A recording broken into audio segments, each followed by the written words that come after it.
Hello everyone, and thank you for being here. Today we are diving into one of the most critical, yet often underestimated, threats to modern science and academia: predatory publishers and deceptive journals. While the open access movement was designed to democratize research and make knowledge freely accessible to the world, it unfortunately created a structural loophole. Unethical actors have stepped into this space, prioritizing corporate profit over scientific accuracy. Over the next few minutes, we will explore how these predatory models operate, examine their massive global footprint, and discuss the concrete strategies we must adopt to protect our research, our funding, and our academic integrity.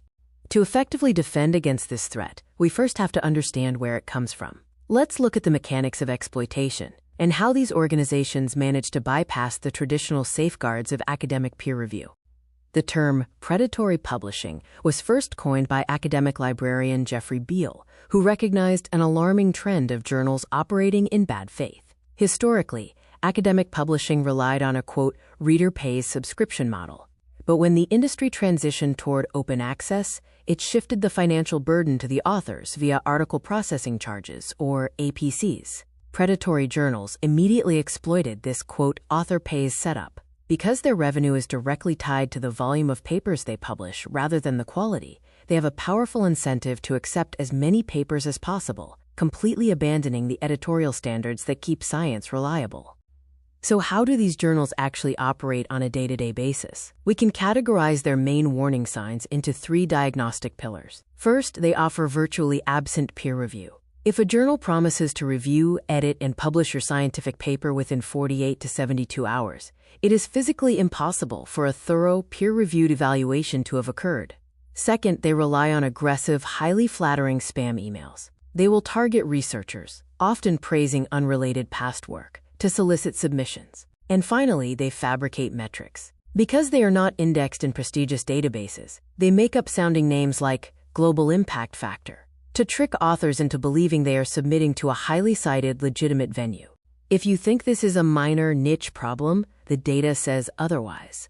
Take a look at this growth trend compiled from the Cabell's Predatory Reports database. In 2017, there were roughly 7,000 verified deceptive journals in operation.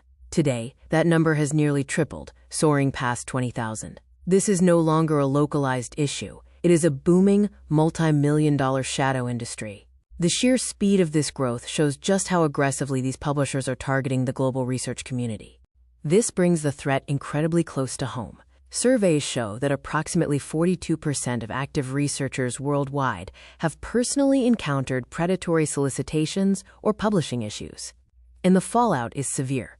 When deceptive research is published, it squanders valuable public and institutional funding, misinforms public policy, and can permanently damage the careers of young scholars and Ph.D. candidates who unknowingly publish their hard work in a blacklisted journal. Thankfully, we are not defenseless. We can protect ourselves by adopting a rigorous verification workflow before we ever click submit. First, always verify the publisher's history. Established, reputable publishers have transparent corporate structures and histories. Second, manually vet the editorial board. Predatory journals frequently list famous researchers on their boards without their knowledge or consent. A quick look at a board member's official university profile will tell you if they actually affiliate with the journal. Third, check official indexation.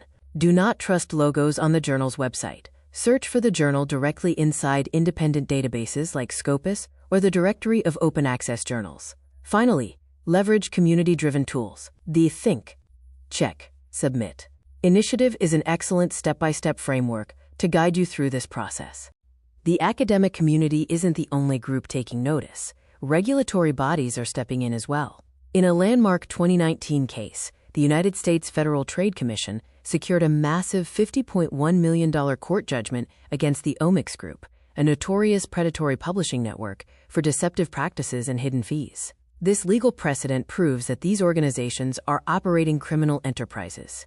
For researchers, getting tangled up with these groups can mean forced retractions, loss of academic credibility, and the potential disqualification from future government grant funding. Verify and educate first, and institutional mentoring.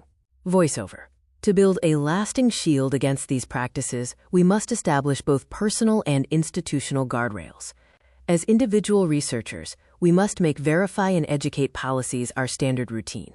We have to treat unsolicited, overly flattering emails as immediate red flags and ensure all publishing fees are transparently disclosed upfront. Institutionally, we need to protect our most vulnerable colleagues. Early career researchers face intense pressure to publish quickly, making them prime targets. Department heads and senior advisors must step up as mentors, guiding junior scholars through their first submission cycles and actively involving campus library specialists, who are invaluable allies in this fight. Ultimately, academic integrity is a collective responsibility. By choosing to publish only in verified, rigorous, and ethical venues, we safeguard the public's trust in science and protect the value of our own intellectual legacies. Let us commit to moving forward with diligence, responsibility, and an unwavering standard for quality research. Thank you, and I would now love to open the floor to any questions or comments you might have.